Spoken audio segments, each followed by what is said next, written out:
I'd also like to point out that there will be a brief survey immediately following today's panel discussion. So please take a minute to fill that out later, as your feedback is very important to us. Please feel free to contribute to the conversation online by using the hashtag Africa Industrialization. Today, this panel has been organized to mark the Africa Industrialization Week, which was established by the United Nations in 1989 to raise awareness about the importance of industrialization for the economic development of Africa. Industrialization of Africa means enhanced productivity, skilled workforce, employment generation, technological advancement, and innovation.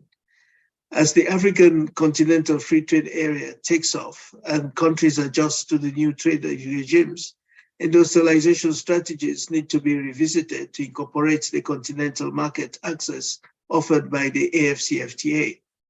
Industrialization with strong linkages between the economies of the continent will help African countries reduce poverty, diversify their economies, and reduce their vulnerability to external shocks, as economic modeling by the Economic Commission for Africa, the World Bank, and others have demonstrated.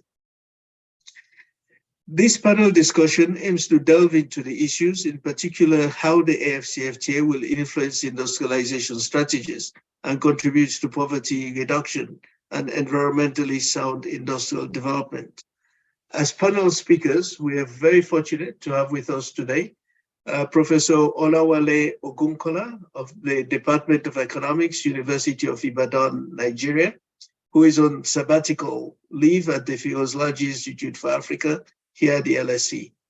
We also have Madam Fatima Asil, Vice President of the Central African Economic and Monetary Community, and she was previously the Commissioner for Trade and Industry at the African Union Commission. We're also joined by Dr. Stephen Karinge, Director of the Trade and Regional Integration Division at the United Nations Economic Commission for Africa. Regretfully, the Honorable Minister of Trade and Industry of Uganda, Madam Harriet Inzabazi, could not join us at the last minute due to an unexpected change to her schedule. But as you can see, we have a very experienced and knowledgeable panel who would be discussing these issues. I'll be putting 2 rounds of questions to each of our speakers before we move on to general discussion and offer you, the audience, a chance to ask your own questions.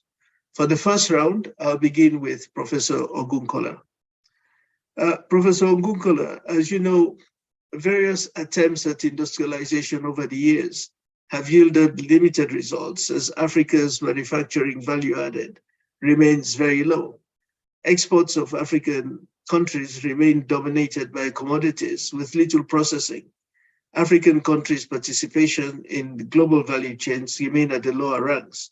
There is need to address constraints to industrial development, including inadequate infrastructure, technological challenges, investment, etc. And in an effort to address these challenges, special economic zones have emerged as a strategy for boosting industrialization on the continent. In 2021, 203 zones were in operation in 44 out of the 54 African countries. So, Professor Ogunkola, what can we learn from the experience of special economic zones in Africa as a strategy for boosting industrial production?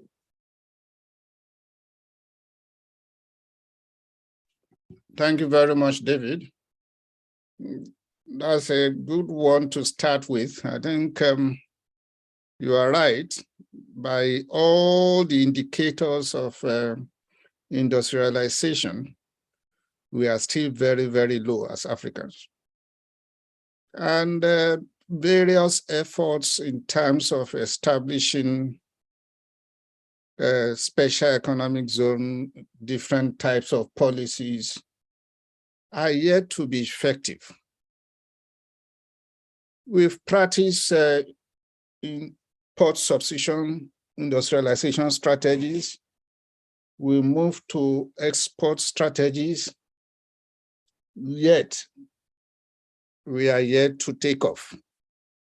in terms of increasing manufacturing value addition, not only for our benefit, also to address some of the basic things that we think will help us in terms of development. Take the issue of food security. We are still net importer of processed foods. Take the issue of employment. We have unemployment at an alarming rate. It appears that the strategies are not the issue. Rather, I think it has to do with the development and implementation of some of these strategies. You've pointed out the issue of special economic zone. My take on this is the design and even the practice of special economic zones in Africa generally are pigeonholed in terms of what we want from the special economic zones. Just like you mentioned, the issue of getting foreign direct investment, the issue of increasing export, the issue of increasing employment. Even if we take all the three, not all the special economic zones were able to attract foreign direct investment. We know some zones that you have only one or two firms operating in the whole zone.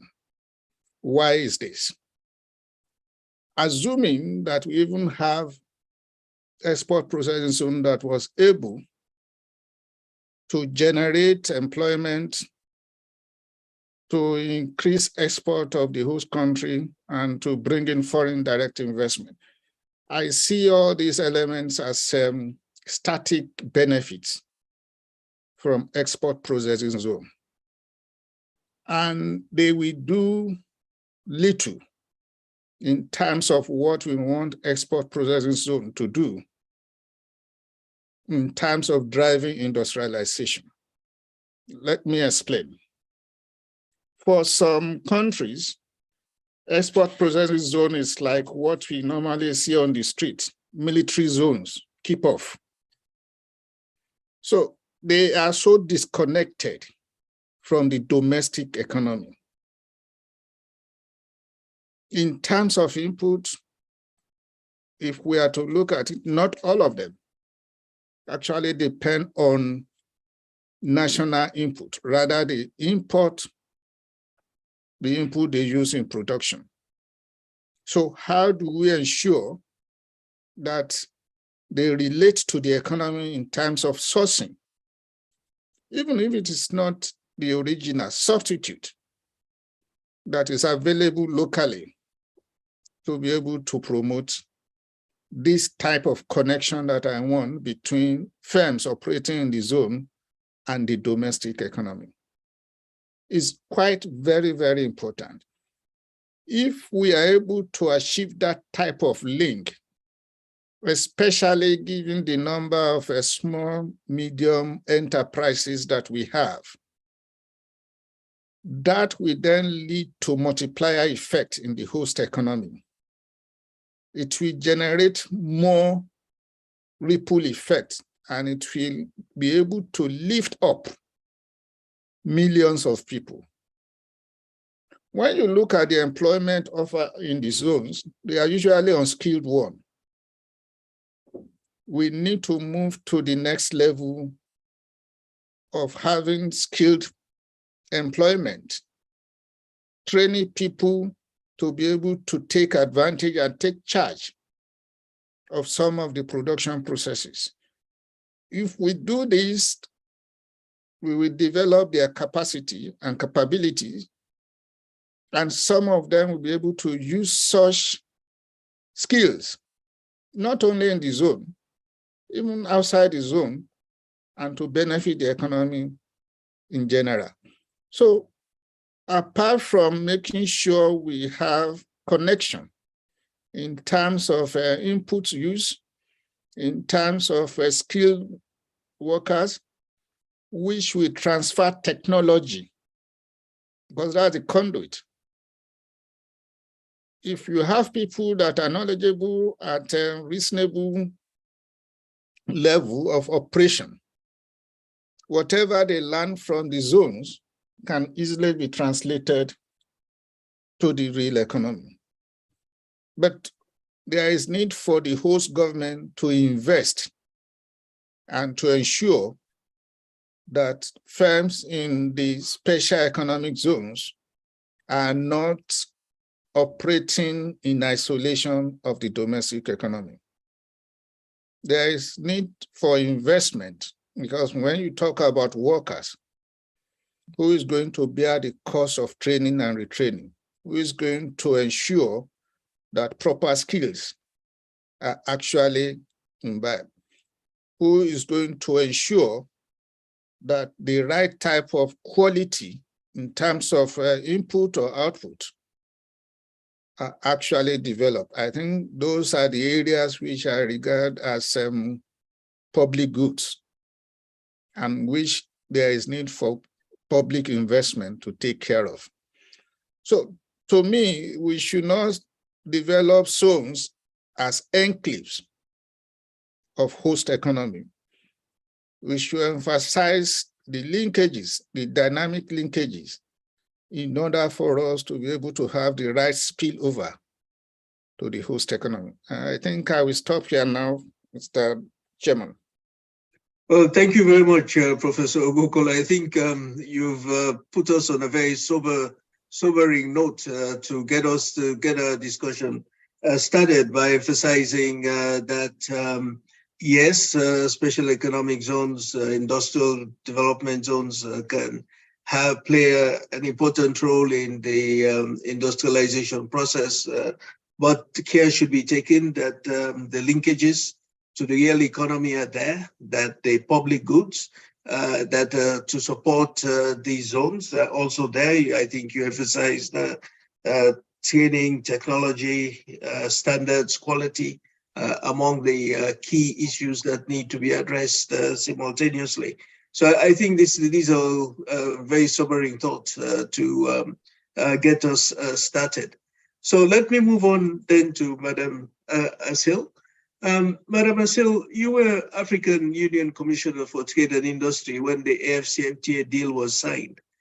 There is a large body of evidence to suggest progressive closing of the gender wage gap, with women's wages increasing as industrial development takes off, not only in sectors like textile, clothing, and agro-processing, but also in the critical services sectors like business support services. But this also requires complementary policies that target women, especially in education, including tertiary training and health, as well as reproductive health. To date, the record of the SDG indicators in these policy areas is patchy. So what messages do you wish to send to African policymakers on these issues as we celebrate and commemorate Africa Industrialization Week?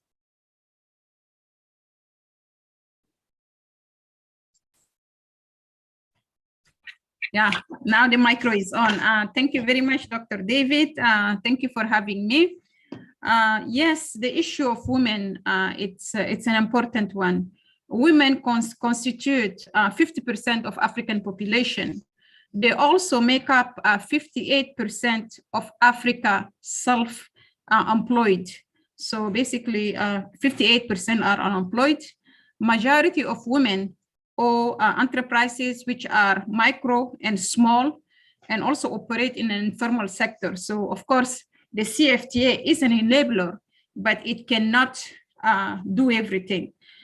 If we are serious about our development, we cannot operate at half of our capacity. So we need to include the women all over. We need to empower them. Therefore, what policymakers needs to do, they need to be deliberate and intentional with regard to complementary policies in higher education. Of course, higher education with emphasis to, STEM, science, technology, engineering, and mathematics, but higher education overall, like the high sectors such as finance, IT, and so forth, and also health including reproductive health, as like the higher education, which is the tertiary education, and health and reproductive health account for a large part of the women gender gap earning during a woman reproductive years. So it's very important to address these issues. Now, when you look at the sexual and reproductive health education, it's considered taboo in certain society, and therefore resulted on very limited parent-child discussion. Yet it is crucial for general health and well-being, and also it enables the young woman to make choices and decisions about her life or their life. Basically, it reduces unwanted pregnancies, the risk of contracting STIs, sexually transmitted infections, improve the chances of girl continuing school, which is kind of important, and expand their life option, among others.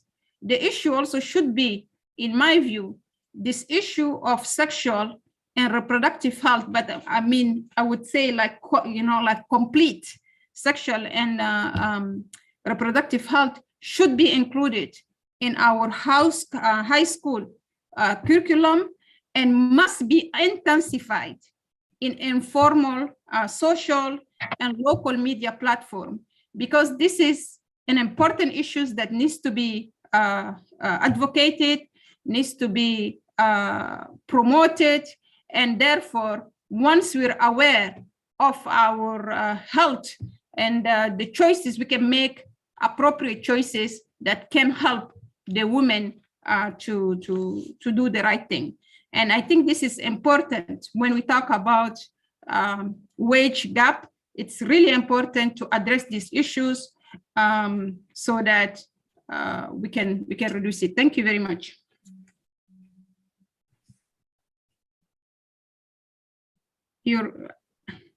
Sorry, I was unmuted indeed. Thank you very much, Madam Asil, for this response. Actually, I see a connection between what you're saying and what Professor Ogunkola said. Professor Ogunkola emphasized the public goods aspect of supporting the industrial development process. And your message to policymakers is also to emphasize the public goods aspect of ensuring that women and girls can have are put in a position to be able to make choices that can contribute to reducing the wage gap. You emphasized the importance of education, you emphasized the importance of STEM, as well as tertiary education, as well as, of course, issues around sexual and reproductive health. So both of you seem to be pointing to policymakers to say that yes, we need to develop, we need the AFCFTA. I think, Madam Asil, you said the AFCFTA is only an enabler. I think both you and Professor Ogunkola agree on that, but that much more needs to be done. So thank you for these insights. Let me now turn to Dr. Stephen Karinge. And Dr. Karinge, you are currently in Niger to attend the African Union Summit on Industrialization and Diversification. What are the main themes that have emerged for discussion at the summit? Thank you very much, David, and good evening. And let me acknowledge my fellow panelists, whom I know very well. Yes, I'm in Niamey. Our leaders will be convening here on Friday. The reason why they'll be coming here is basically to focus on their renewed commitment to the issue of industrialization of the continent. But since Sunday, we've been having a very big platform which the African Union has put together for us to talk about industrialization in Africa. And you asked me what are some of the emerging themes that, or the issues that have been discussed. Actually, we've discussed quite a number of things. We have very many side events, very many ministerial panels. But let me first list some of them before I delve a little bit into some of them. So we've talked about the AFCFTA and industrialization. I think both Professor Olawale and Ms. Asil have talked about that, the AFCFTA. We've talked also at length during this week, the question of regional value chains and special economic zones, the first point that Professor Olawale highlighted. We've talked about the question of standards and quality policy because obviously it's a critical issue when it comes to industrialization. We've talked about the issue of financing industrialization because as you said, the Africa Industrialization Week has been there for a long time. We do have a continental frameworks such as the Accelerated Industrial Development in Africa, which has been there for a long time. And so the question is why is it that we've not been able to make any change when it comes to looking at the manufactured value added from Africa in totality, or even we see decline of manufactured value added in many African countries. We talked about decarbonization, industrialization through a sustainable green path, and of course we've talked about women and youth. So if I were to come back to the issue of the AFCFTA and industrialization, I think there is a consensus that one of the main reasons why we have the AFCFTA or why the AFCFTA was conceived was basically to allow, to foster industrialization and transformation of the continent. And so the question is, how do we make it do that? So first of all, we have, of course, to meet our commitments in terms of tariff reduction, in terms of removing non-tariff barriers. But more importantly, we have to address the question of how do you ensure that you create regional value chains within the continent? Because it is one thing having the AFCFTA for one country to produce alone, but I think you go far in terms of competitivity if you exploit the comparative advantages in the different African economies. So the question of regional value chains have actually been very critical. And of course, with this, there is of course the question of how do you have regional value chains that allow you to get intermediate inputs from other African countries, considering that today, a lot of the raw materials that are being used in most of the global value chains, a lot of those raw materials normally come from the continent. So there is the question of how do we create, if you may, efficient regional value chains so that at least you can have many, the African people also benefiting, especially from the rich natural resources that they have. Of course, special economic zones are seen as an instrument or as a tool that can allow that to happen. And especially if you have special economic zones that are clusters that are cross-border around more than one economy. Then on the issue of standards and quality, the African consumer is as demanding as any other consumer outside Africa. Mm-hmm. And so it is important that for the African consumers to be able to demand and buy what is produced under the industrialization agenda of the African continent, that whatever it is that they are sold in the market meets their standards.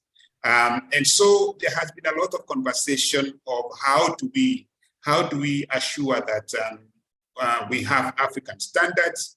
And of course, what this means is that we need to have a quality policy, an African quality policy. And I think there is consensus that you need that. Because I know you come for a second round, there's a question of financing industrialization. Obviously, you need enough resources for you to be able to address, first of all, the skills gap. You need to train, you need resources to be able to train the people that you need for industrialization, including the fourth industrial revolution kind of skills. You need, of course, financing to address the energy gap that, of course, makes most of the industries in Africa uncompetitive. Fortunately, the AFCFTA is giving us an opportunity to even start trading on services, including services related to utility. And so you can actually have a manufacturing plant in Kenya or in Sudan that is relying on cheaper power that is exported from Ethiopia. And then, of course, the infrastructure that you need by and large for building industrial capacity. Lastly, because Commissioner Asid has talked about women and youth, let me talk about the issue of decarbonization. I think there is the consensus that industrialization in Africa has to contend with the reality that even though Africa has not contributed much to the situation we have today of climate change and the huge carbon emissions, Africa does actually have the opportunity also to contribute, just like any member of the international community, towards the attainment of the 1.5 degrees centigrade. And so what are some of the policy tools, what are some of the things that we need to do so that we can industrialize without necessarily failing to use the renewable, the gas that we have in the continent, but at the same time transiting to the renewable energy, or at least using the carbon credit market that is being negotiated, to at least to be able to offset whatever carbon emissions that our industrialization process may have. So there are all these things that have actually been debated, and it's a great platform. It's good to be in this industrialization week because there are a lot of ideas that are being put on the table. So I hope maybe I've been able to tease out some of the things that we have discussed, and maybe in a second round I could say more. Thank you. Yes, indeed. Thank you very much, Dr. Karinge. I think it's a comprehensive agenda that is being looked at, and it's also an agenda that's very current because you're really delving into the critical issues for industrialization on the continent, from the question of regional value chains, use of intermediate inputs in the productive process. I quite like your point about Africans demanding consumers and appreciate standards and quality. Of course, that's key. The question you also raised of financing industrialization, issues around decarbonization, the thorny question also of ensuring that we follow greener strategies, despite not being responsible for the emissions and the issues around that. No question about that. I also quite like the point you picked on as regards services under the AFCFTA. So perhaps this is something we could come back to, that as the services market is being liberalized, including in the energy sector, that too is a driver of for the economic integration on the continent. So thank you for giving us, as it were,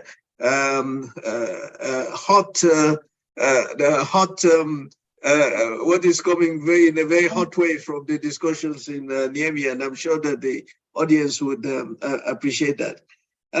Let me turn again to Professor Ogunkola and to come back to this issue of greener pathways for industrialization.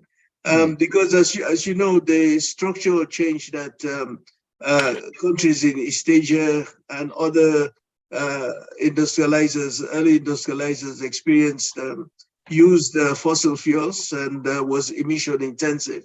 But as Dr. Karingi has been saying, greener strategies that utilize clean energy and then I would add also internationally tradable services, which are not as pollution intensive, are possible today.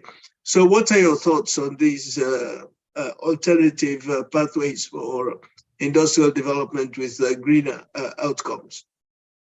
Okay, thank you, David. Interestingly, I think the discussion has started with Dr. Stephen Karingi already, with what he did and what he presented. What I want to do is to look at this from two perspectives. You can call it a kind of a SWOT analysis.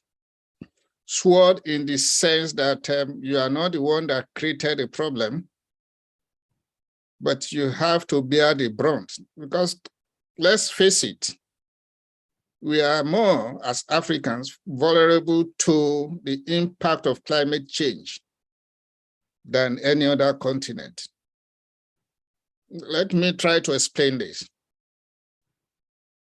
The issue of drought, floods, the changing farming season that are no longer predictable. Either you have too much rain or not adequate rain or intermittent rain. If you put this one at the background of the type of agricultural practice we have in Africa, then you know that we may be heading for disaster. If droughts or is it a flood that will occur and make agricultural practice impossible. So that's why I'm saying that, yes, we may be complaining about it. Unfortunately, we are not the one that created the problem. But the question is, do we continue this way? No. That's why your question is very important. From the political economy of the issue, to some of us, I will also explain this, it is like removing the ladder. There is a large debate on this. And removing the ladder of economic development, there is nothing, I can't say it is wrong. And the way I'm going to look at it is who set the standards? How high should the standard be? Again, we are all aware of the debate about saving 1 in a billion in terms of standard. People just put in the standard, and we know that some of the standards are actually used as trade barriers. So when we talk about the issue of climate change, the issue of mitigation and adaptation. Thank God again, Dr. Karingi raised the issue of financing. This will also increase the amount of money that we need to be able to finance industrialization, because some of these things will cost a lot of money to even address. But for my own point of view, there is also a kind of trade-off between transformation, structural transformation, especially from agriculture to industry, and the issue of addressing climate change shocks. If we are able to imbibe modern way of doing agriculture, for example, if we practice irrigated farming, then we'll be able to reduce some of the effect or ameliorate some of the effect of climate change. But we also need to train our people how to move towards this. If we use machinery and equipment rather than cutlass and hose, again, it's likely to address some of these issues and so on. So depending on rain-fed agriculture, it's not the best, but this is what we have right now. But while we move forward, we cannot neglect the issue of climate change, and we can take them together.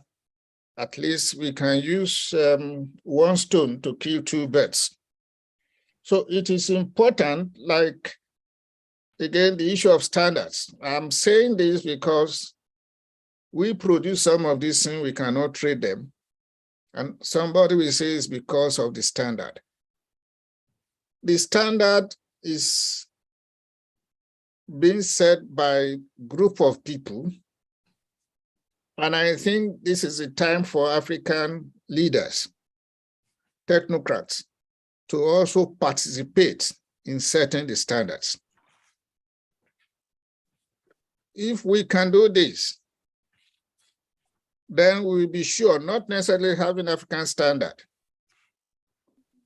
If we can integrate whatever we call the African standard into international standard, that will give us a lot of leverage in terms of what we can produce and trade in the international arena.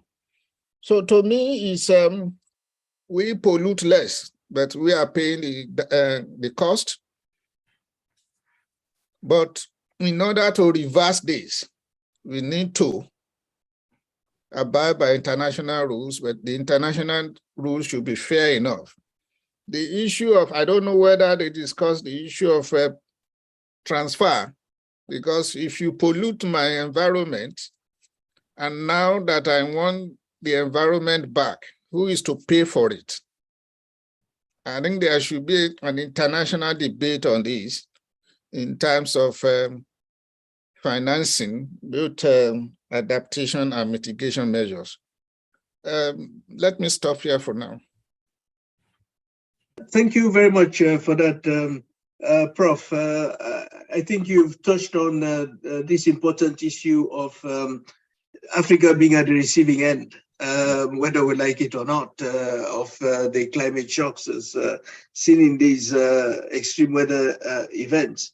Also, I think you raise a very important point that which Stephen Karinge also has touched on when he talked about comparative advantage and intermediate inputs and what's the sort of trajectory for industrial development. When you're saying that there's that connection between agriculture and industry, and sustainable agricultural practices are going to be important going forward. But then at the same time, also, I think you have internationalized this. We're just, of course, coming from the COP27. For those of us, those who have been following the COP27, that these issues that you raise about financing, African inputs in standard setting, in global rulemaking, and so on, that, of course, all these contentious issues, but issues that African negotiators at the COP were very strong on. So thank you for these insights as well. And I'm sure that we'll come back to these same issues as the discussion continues. Now, let me turn to Madam Asil. Madam Asil, as you know, there's been an initiative to get trade started under the AFCFTA through the guided, this is the guided trade initiative, which will allow commercially meaningful trading to test the operational, institutional, legal, and trade policy environment under the AFCFTA. And it's also an important initiative in terms of sending a positive message to African economic operators that the AFCFTA is viable and ready for business. And as you also know, this initiative, we've seen the first export of goods from Kenya to Ghana on September the 30th, which was officially the start of trading under the AfCFTA. What do you think are the possibilities and challenges of the AfCFTA guided trade initiative? Thank you very much. I will, if you allow me, Dr. David, I wanted to say something before I come to that question. I read a report when we talk about disparities. I read a report, I think it's a new report, it's a joint report from ILO and also the WHO.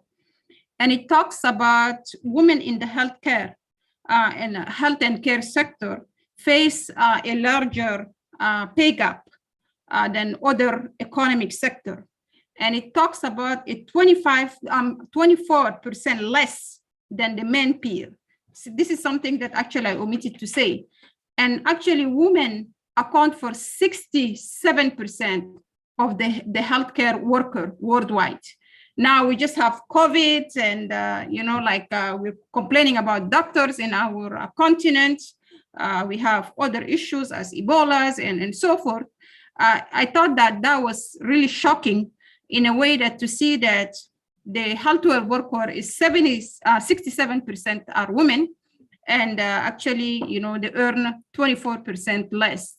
And my view in that, and especially, I'm also in Niamey with Dr. Stephen Kerengi. I think everybody is talking about women empowerment and what do we need to do and how we can implement CFTA.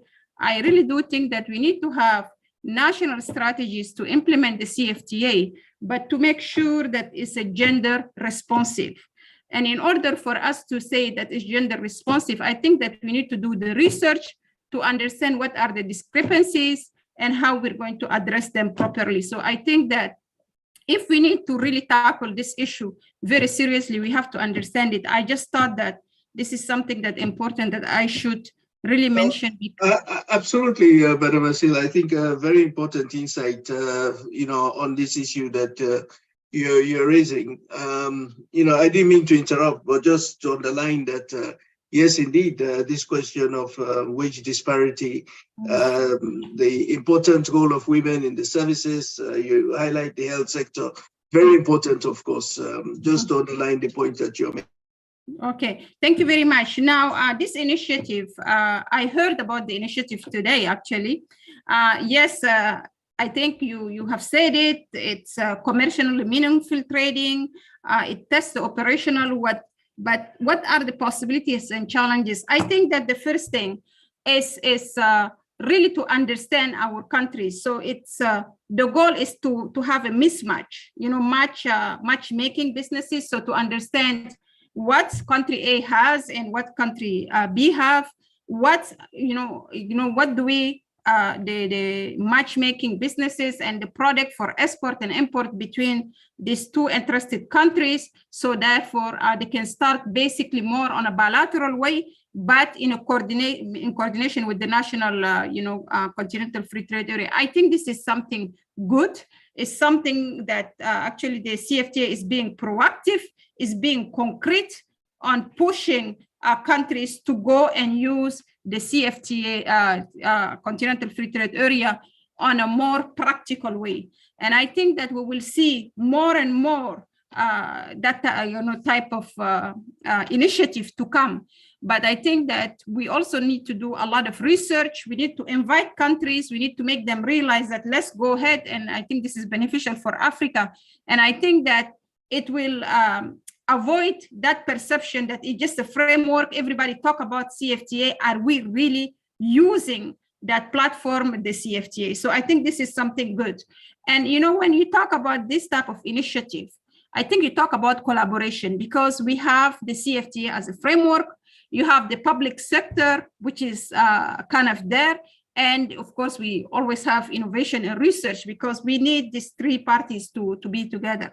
Now, the challenges, I think that, when you have it, because when it comes as a proposition, for example, if it comes as a proposition from the Secretariat, you have to be able to convince, the countries to go for it. But if it comes from one country, it also to go to the other one. So the secretariat will be a facilitator in that, making sure that they have the research necessary. They can show the profit or the gain of doing business under the initiative. So I think this is something good. This is something practical, and I think we will have more and more. That's something actually is very interesting. When I was actually a commissioner of trade at that time, I thought about something similar, because at that time we did not have the Continental Free Trade Area yet. I mean, like not the secretariat, and we don't have a dispute settlement. So I thought about something. Why not? I mean, what forbid the commission to say, well, we have Dangote and he has issues in Kenya. Why don't we make sure that we facilitate as a commission, that business between, Dangote and Kenya, and then show that is beneficial to them. So for me, actually, this type of initiative is very welcome, because it's making you to be proactive. It's real and it's concrete, because, instead of saying, well, we have, CFTA, nobody is using it, nobody is training. I mean, like, using it on a concrete way. So I think that I like it. It's for me, it's positive, it's aggressive. And I think that's the way we should go. Starting something is never easy, but I think it's meaningful, as you said. So for me, there is a really positive message on that. Positive message to the African operator, positive message to women, because now we're talking about women and CFTA. So yeah, thank you very much. Thank you for that, Madam Asil. Proactive, concrete, practical, and also your insights that as commissioner you supported matchmaking, getting things going, which is always the hardest part to actually get a new initiative underway is always very difficult. And here, let me just mention the historical precedent in the what we now know as the European Union, that started among 6 countries to coordinate their policies on iron, steel, and coal. Coal, of course, which today we know is highly polluting and so on. But basically, that was how what has emerged as this mega market in Europe. That's how it started, from very small beginnings. So I guess, the parallel could be drawn that, yes, whilst technical issues are being settled, and a lot of women are waiting, as you have rightly pointed out, Madam Asil, a lot of women traders are waiting that, a practical, proactive and concrete initiative would be very helpful. So thank you for these insights as well. Let me turn to Dr. Karinge. And Dr. Karinge, the question I'd like to come to is concerns non-tariff barriers. We know that a number of studies by the Economic Commission for Africa, by the World Bank and others have shown that the biggest payoff from the AFCFTA would in fact be in the disciplining of non-tariff barriers. So what are your views on this, and how can stakeholders be empowered to be part of the solution in disciplining non-tariff barriers? No, thank you. Thank you again, David. Actually, that's true. The work that we have done at the Commission, whereby we simulate the removal of tariffs as we know the modalities, because we know they're supposed to reduce up to 97% of the tariff lines, and we know what the tariff rates are. So when we do a simulation where you reduce all those tariffs within one market, and then we do another scenario whereby we reduce the same tariffs, and then we just address about 50% of the NTBs that we can at least be able to quantify methodically in terms of modeling, the benefits that you get in the second simulation are actually more than double the benefits that you get from the first simulation of just dealing with tariffs alone. Because in fact, the average tariff now in the continent is anywhere in the range of 6.1%. But if you do what we call the ad valorem equivalent of NTBs, the average is normally multiples of the 6%. So that's why when you do a simulation whereby you open up the market that way, you see significant benefits. So what is it that needs to be done? I think the monitoring mechanism that has been used in the East African community and in the common market for Eastern Africa, or the tripartite FTA for that matter, because of SADC also, I think that has actually been able to demonstrate that it is possible to have a live reporting of the NTBs that operators experience as they trade, and then have a mechanism whereby the governments are held to account to remove those to deal with those non-tariff barriers that are reported. So I basically wanted to say that the monitoring of the NTBs, and especially the live monitoring now that we are operating in a digital era, it's actually important, and I think we should continue learn the lessons from where it has been used. But what are these NTBs actually? Many of these NTBs sometimes they have to do with countries not dealing with implementing the trade facilitation agreement, some of their commitments under the trade facilitation agreement of the WTO. Now, the good thing is that under the AFCFTA, the annex that deals with the trade facilitation agreement, it matches almost article for article, of course, not in the same numbering, but in terms of principles and in terms of scope to what we have in the WTO. And so if countries can actually implement the trade facilitation agreement, their commitments under the WTO, that would help address some of the NTBs that arise because of the transport and transit and the border crossing issues that emerge as NTBs. Now, but because not every African country is a member of the WTO, I think an African mechanism, implementing the annex of the trade facilitation agreement under the AFCFTA for the state parties would actually be very useful.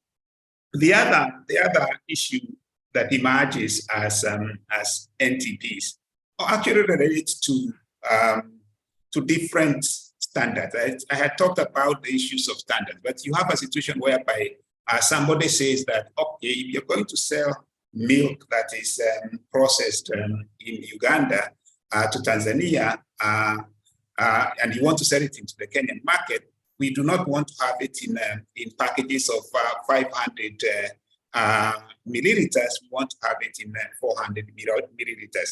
So you have a situation whereby lack of harmonization of standards, or even the mutual recognition of standards, allows the customs officials, or even the customs officials, to say that you cannot actually be able to bring this product into this market. Now, one of the things that we have done as ECA to talk about the stakeholders is that as part of our support to the implementation of the AFCFTA, we've come up with a tool that we call the AFCFTA Country Business Index.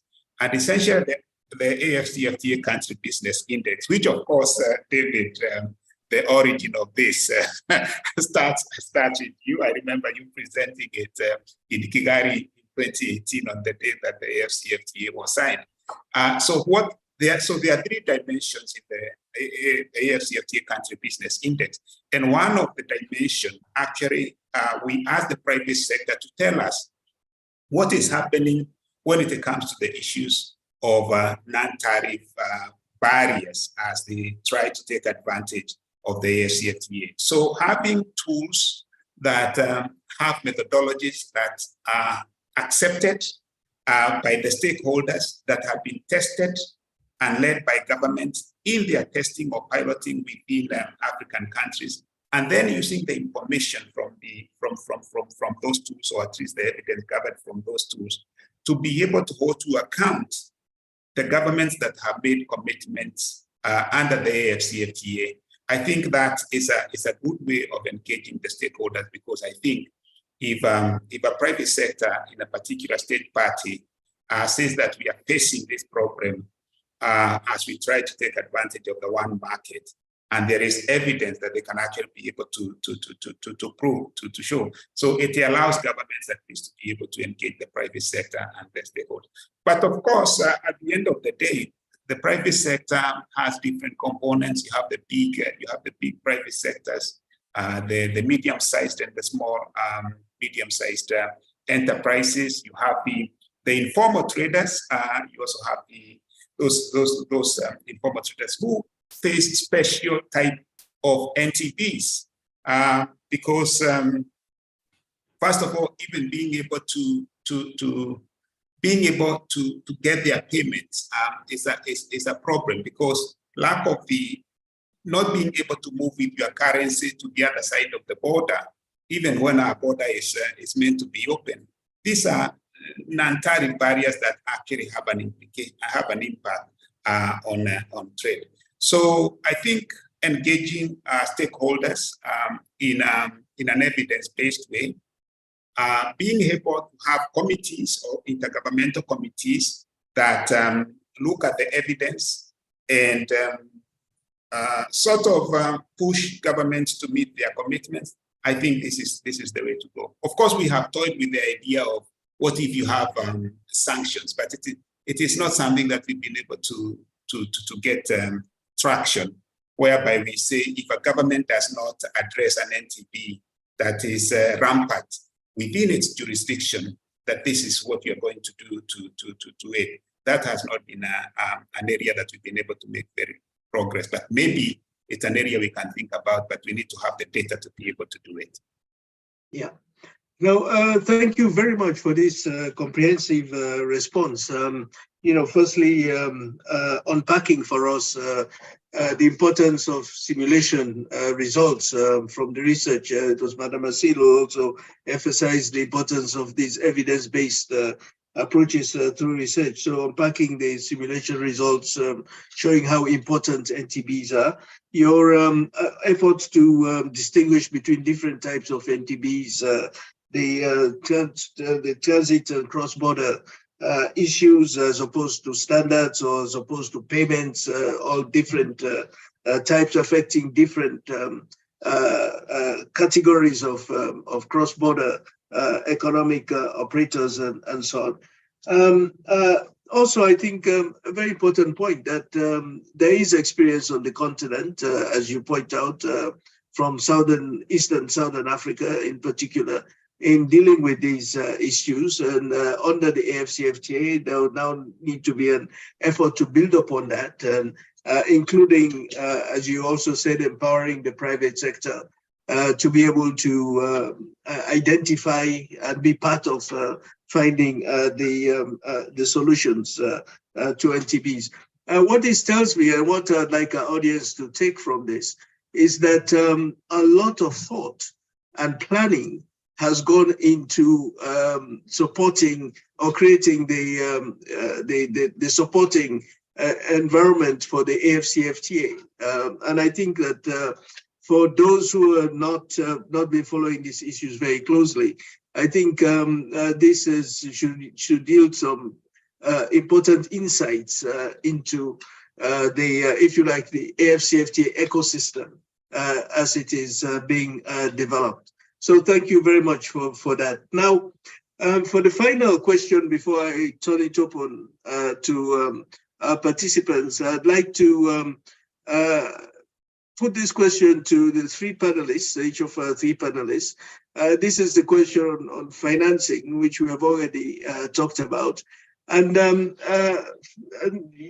essentially, what I'd like you to consider is that we know that sustained industrialization, leveraging the large market access granted by the AfCFTA will not only be possible, will only be possible if there is financing to deal with these many gaps, whether it's in energy or it's relating to investment and so on. So given the financing needs that we are also very much aware of, and just to put some figures on this, the African Development Bank estimates that the continent's infrastructure financing needs it will be as much as 170 billion a year, with an estimated gap of about 100 billion a year. So that's quite a large gap. Do you think reducing this infrastructure financing gap is a prerequisite in determining the potential of the AfCFTA to foster industrialization? Or do you think implementation of the AfCFTA can help speed up the reduction in this infrastructure financing gap? In any order, but I think we should perhaps go ladies first, as the saying goes. So first to Madam Asil. Well, thank you very much. In my view, I think both. I think that CFTA can, because we need the CFTA, we need integration in order for us to talk about financing infrastructure, because it requires big money. And also, the infrastructure don't have borders. I mean, when you have a road from N'Djamena to Douala, it crossed Chad and going to Cameroon, for example. So we need the CFTA as a framework to have to attract financement for infrastructure. On the other side, our product have to be competitive, and in order for us to be competitive, we also need infrastructure, because today our product are not competing in a way that the price is high because the cost of production is high. So that's also another issue. And I think that this is why I'm actually a fan of industrial park, because this is something that deals with CFTA now, with production now, but I'm also not for anything that is just kind of,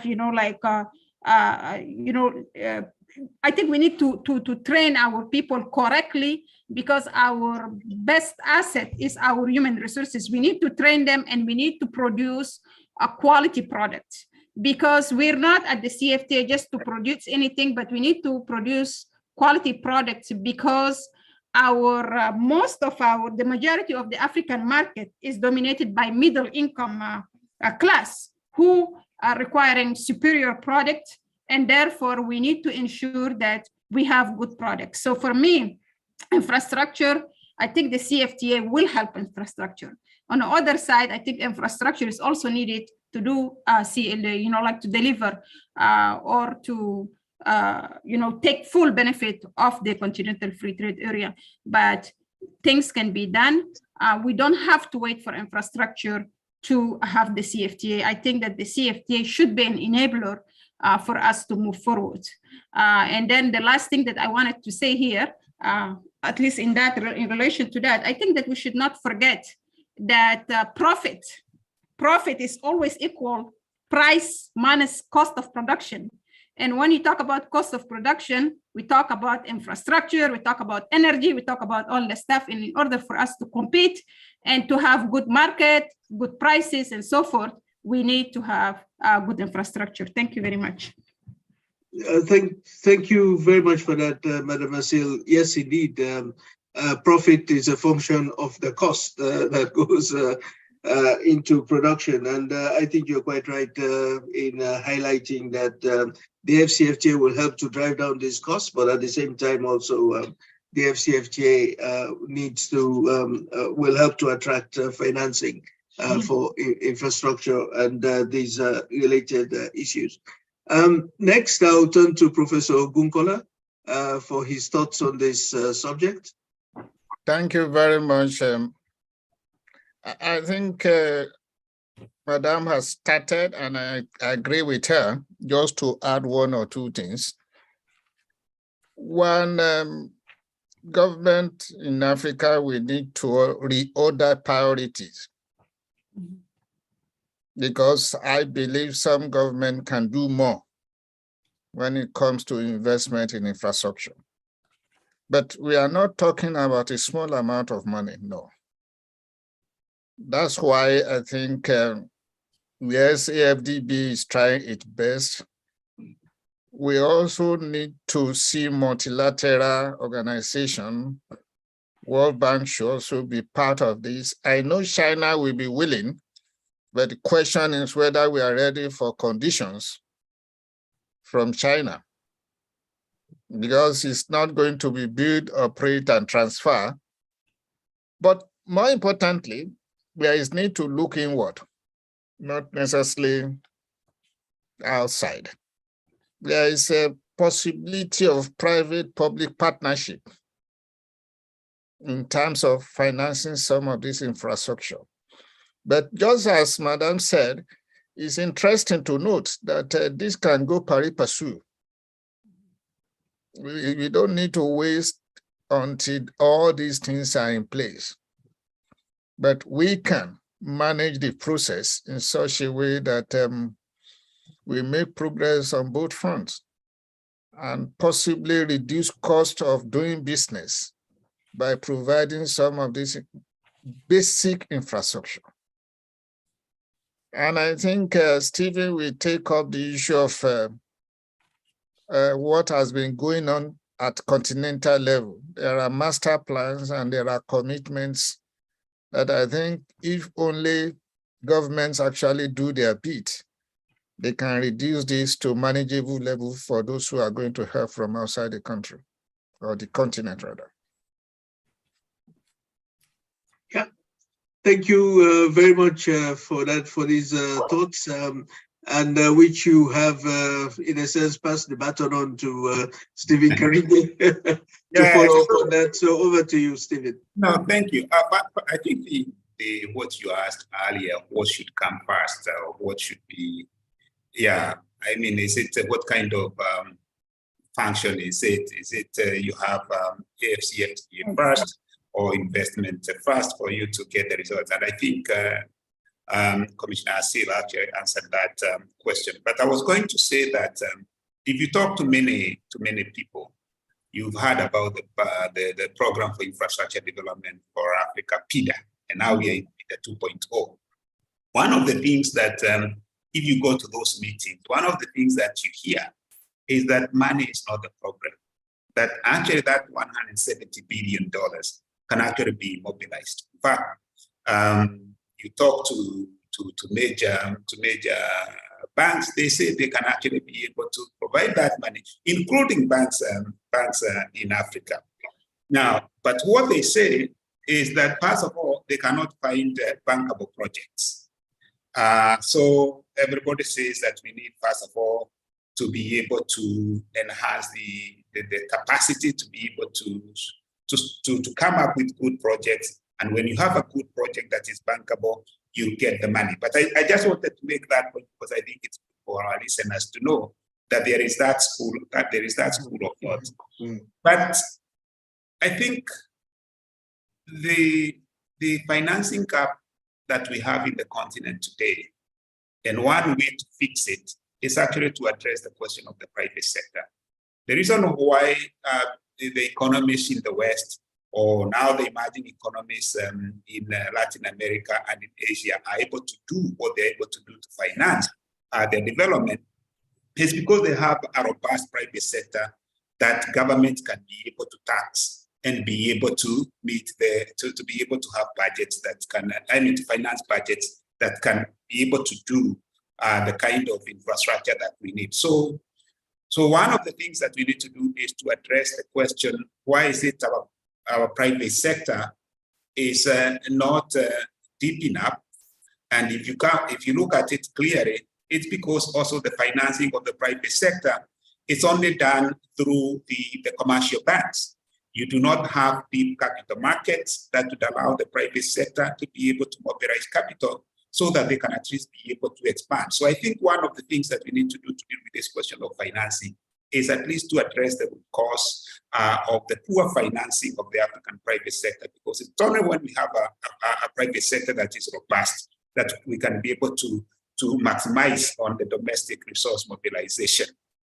The other point I wanted to mention is on the question of innovative finance. I think I hinted this in my first reaction. So we have the huge Congo forest. You have the forests that you have in Gabon, in Central Africa. And if there's going to be a carbon market that is going to be, there's going to be a carbon price that is going to be set under the Article 6 of under the COP negotiations moving forward, there is a lot of money that Africa can make out of this carbon market. And I think that becomes one of the ways that Africa will be able to address the question of development finance, because at least we have the resources, yet whether you are going to trade carbon because you have a huge carbon sink, or because there are others who want to take advantage of the carbon, the oxygen that is breathed from the Congo forest, and they want to use that to offset whatever it is they are doing, and there is a price to that. I think kind of innovative financing that is related to renewable, to issues of dealing with climate change is also going to be a good source of resources to finance our development, including the infrastructure. And last thing is, those companies that have come and established their businesses in Africa, especially the FDI from outside who have come and established themselves in Africa, they want to stay. But those who have not come, they don't want to come because of what they read and what they hear. I think the question of addressing the risk perceptions about the continent, I think that is also going to help in the question of financing our development. And I think there is a governance dimension and the freedoms that people have that I think we also have to deal with if we want to really deal with the question of financing our development. Thank you. Thank you very much for that, Dr. Karinge, giving us this broad perspective on this question of financing, and also to the other two panelists, Madam Asil and Prof. Ogunkola, for your thoughts on the same issue. Now, let me turn to the questions. I know that the remaining time is not that much, and I do want to bring in as many of the questions as possible. Firstly, we have Andrew Shepard, who is asking all the panelists, I guess this is to all of you, how can Africa's industrialization be inclusive, bringing into the formal labor force relatively uneducated, poor or marginal sections of the population, including women, or will it continue to rely on the informal economy? I'll read a few more questions, and please just note some of them and see how you would want to address them. Another question is from Joe Smith, who is based in Newcastle. He's an LSE student, and he's asking, again, directed to the panelists, what do you think would be the one change of policy which would have the biggest impact? Then I have Rania, who is an economist at the International Growth Center.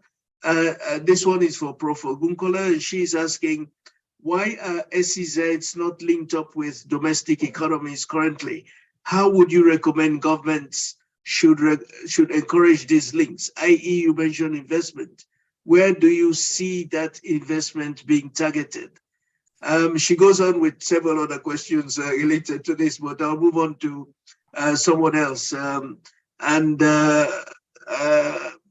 Yes, let me take this one from James Ochieng, who is in Kenya, and this is to Dr. Karinge. How can African countries take advantage of cross-border production sharing to promote industrialization and the AFCFTA? Then we have Richard Newfarmer, who is an IGC country director for Rwanda and Uganda, and this is to the panel. He says the panel has highlighted several policy, some of which imply trade-offs. For example, developing the region's oil reserves in, say, Uganda or South Sudan versus reducing the carbon content of the exports. What questions for research that most urgently need answers to inform policy decisions about trade-offs affecting industrial strategies?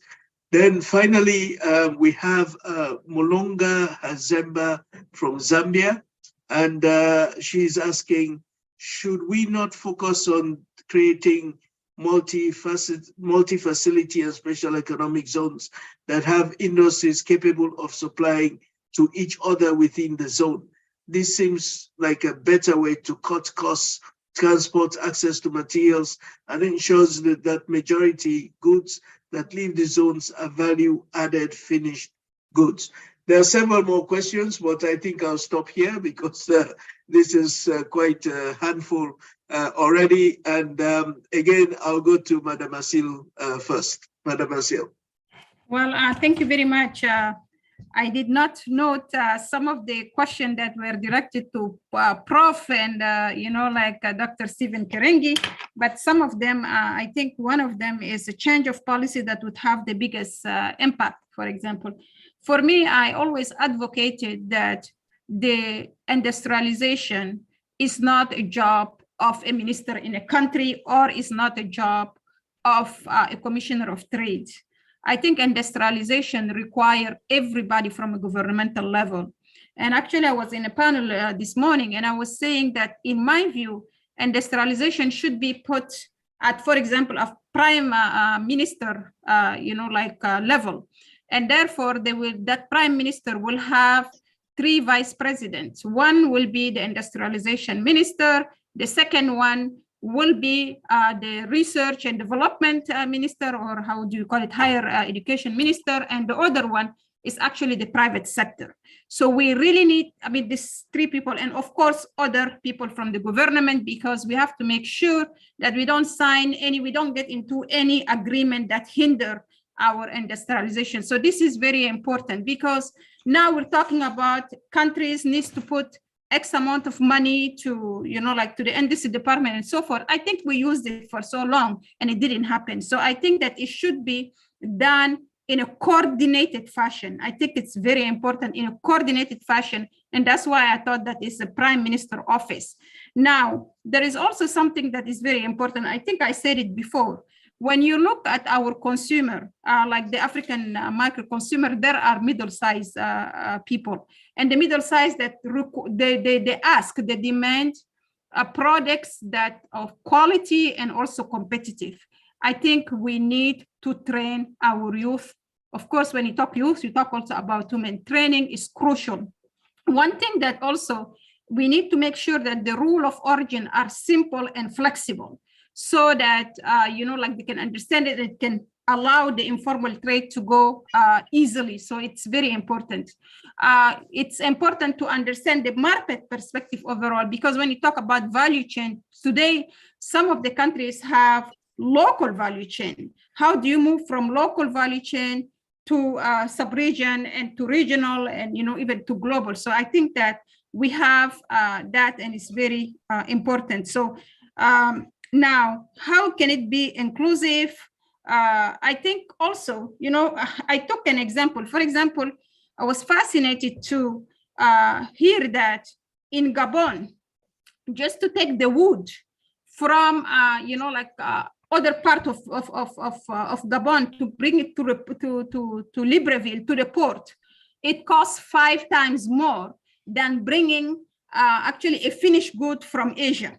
So we need to do something. And I think that one of the solutions could be that the first transformation could be done at, where, the wood can be found, or where, we can produce, so that actually people from the rural even area, or where the production is, can even stay. And then we have revenue, and then we can move the goods, which is kind of transformed at first, like to, other capital, for example, to the capital for the second and third transformation. I think that's good. One thing that I want to say is actually I found it fascinating. I don't know if there is a specific question about it or not, but I found that we trained some women. And what we train them at the CEMAC, we train them about, like the market and how you have value chain, and how you can. So actually, all the policies, all the texts that we have at the CEMAC, we train them in packaging, and of course they ask about the issue of finance, how we going to we can deal with that. And one thing is they ask about it is trade facilitation. They're claiming that, when they take goods from country A to country B, it's so expensive when it gets there. It just, it's not worth it. So what we have done is actually we did a survey. I don't know if it's an investigation.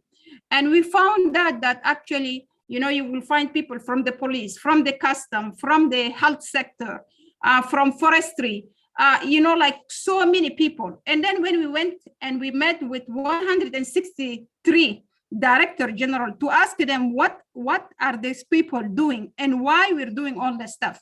And then they're saying, well, they're there.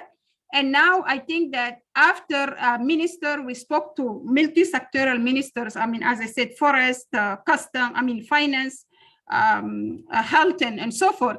And today, for example, it was reduced from N'Djamena, which is Chad, to Douala, for example. And then they said, okay, we can have only 6 checkpoints, and therefore they will know exactly where the checkpoints are. And now the minister have them to go back. The last thing that I will say, I don't know if this is a question or not. I think that whenever that you talk about changes, whenever you talk about development, you're going to have resistance. And it's important that people at the government level, African level, speak with one voice. Regardless of the difficulties that we're going to have with the infrastructure and so forth, we don't have any choice for industrialization. We must speak as one man. We must industrialize. We must form our people, our women, and then we must do it. It must be done. It cannot wait anymore. And I think that literature, we have enough literature to prove that we have problems, to prove that we have financing issues. And the last thing that I want to pose to the table here, I don't know if some of you have answered, what is the role of the local bank, the central bank, in development in Africa, in industrialization? Thank you. Thank you, Madam Asil.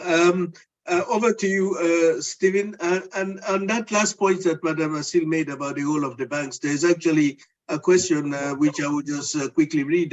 Please include that in your response.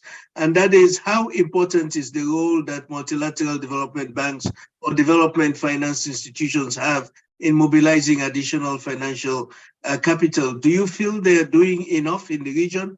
And what more would you like to see from them? This is from Michael Button. So over to you, Stephen. No, thank you. So there were specific questions. So on the question of inclusive industrialization, let me just give you one thing. So of course we have done, again, simulations whereby we see which sectors are going to benefit the most from the AFCFTA.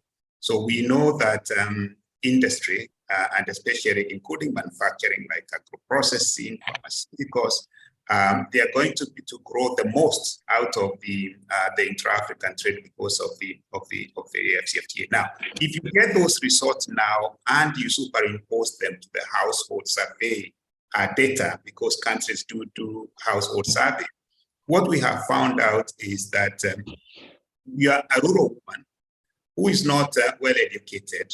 You're operating in the informal sector.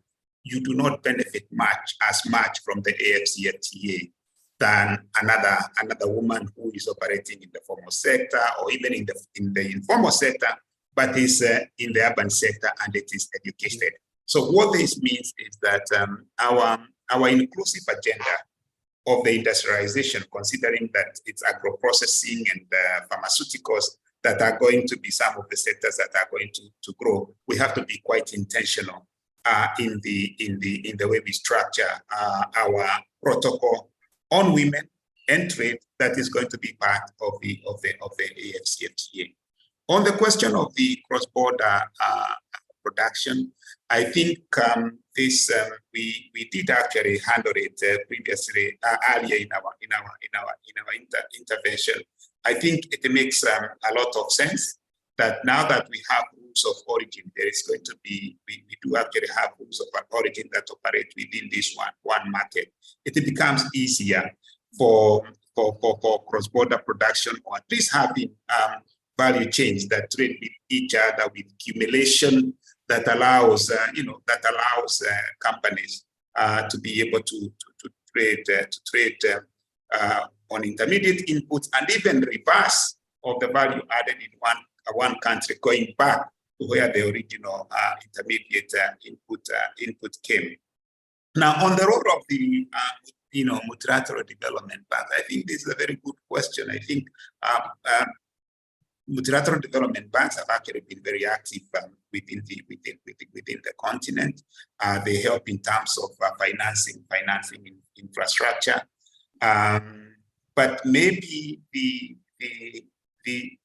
fact that you have countries that are not part of the low incomes, countries that, of course, do not have the windows that are concessional.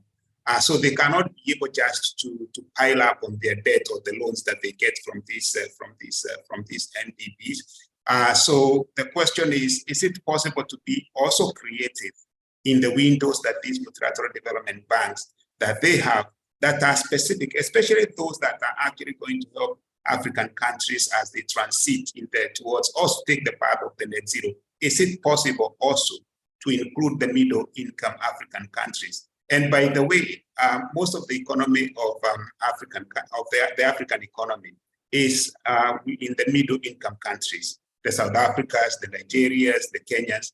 But unfortunately, these countries, they do not have the same kind of windows for getting money from these NDBs the way the low income, the LDCs have. Yet the LDCs in Africa, they constitute a small part of the African economy. So when the middle income countries suffer, the African economy suffers. So I think there is something to think about, there. I see the time is going. I was going to answer the question on the questions for research, and I think for me, I go back to the issues of what was discussed in COP27 from COP26. I think we need to start asking ourselves, what does the AFCFTA mean for climate change? What does climate change mean for the AFCFTA? What does the climate change mean for Africa's industrialization?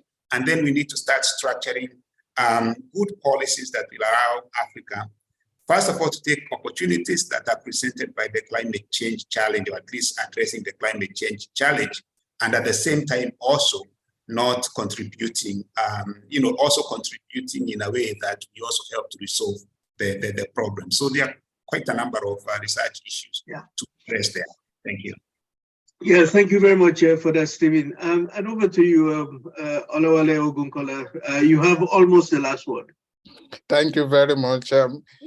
I think let me just focus on one issue, which I think is directed at me, and the question of how to make special economic zones more relevant to the host economy. It is very simple. I think in the design and planning, we should have it at the back of our mind that whatever we do in SEZ are part of the national development strategy. They are not isolated. I think that's where we miss it. We treat issues in silos, whereas we need a development strategy where all these issues should fit into. So it should be an integrated kind of approach, and there should be policy coherence. Mm-hmm. Not that the central bank is saying something else, the fiscal policy authority is saying something else. There is need to be deliberate in terms of what you want out of some of these policies that we are talking about. Let me give you an example. The issue of a special economic zone can be more relevant if we have things like local content policy. I hope there is nobody in WTO that will raise an issue about this. But to me, you cannot just be located in Benin and you have a lot of people or a lot of resources, but you are importing your input from China, whereas you can still get it here. You import technicians who are substandard to our own technicians around us. I think there is need for deliberate policy when we are looking at this. But I think what people do, the government normally focus on foreign direct investment. And the question is, and so what? The issue of training and developing capacities of people to be able to use whatever knowledge they gain in working or in their relationship with SEZ outside the zone, to me is very important. Thank you. Yeah, so thank you very much for that, Olawale Ogunkola. Well, we've come to the end of time and this very fascinating discussion tonight. But by way of wrap up, I'd like to ask each of our panelists just to take a minute to say what is the one policy action that they would like to see as a follow-up to getting the industrial development agenda moving. Just one policy action. Again, Madam Asil, first. Thank you very much. For me, the desired objective, which is really moving from factor-driven to innovation-driven stage, won't be achieved by chance or by luck, regardless of the continental free trade area. So I think that what we need to do is we need to move forward in a coherent manner so that we can move forward. We have to train our people in order to produce something good. The world, I think, is moving to the fifth industrial revolution, and therefore we have to be conscious of that. So we need to move in a coherent approach to really from factor-driven to innovation economies. Thank you. Thank you very much for that, Madam Asil. From factor to innovation, very important point. Professor Ogunkola. Yeah, I think policies that we make or optimize the advantages of the various small, medium, and enterprises that we have. We have a lot of them. They are resilient. They are contributing a lot, but I don't think we link them with the mainstream and formal sector. So I'd like to see a policy that when we are designing this, we consider the way they can be integrated and add value to whatever policy we are talking about. Thank you for that, Professor Ogunkola. You are focusing on SMEs, very important point. Stephen Karinge. I think you can guess what I'm going to say. Implement the AFCFTA, and you get a very good foundation for industrialization and industrialization. Just implement the AFCFTA. Very good. Yes. Thanks to panelists for a very fascinating discussion. Madam Fatima Asil, Professor Olawale Ogunkola, Dr. Stephen Karinge, a big thank you to each of you. I think we've had, as I say, a wonderful time together. Let me also just say that we would like your audience just to remind you that there is a brief survey immediately following this event. So please take a minute to fill that out. As your feedback is very important to us. So once again, thanks to all, to the audience, thanks to the audience also for the questions that they have sent in. I'm sorry that I could not read all of them in full, but I think we've got a good flavor of some of your thoughts. And also thanks to the IGC for organizing this event. And we look forward to seeing all of you again. Thank you so very much, and good night to all. Thank you. Good night. Thank you.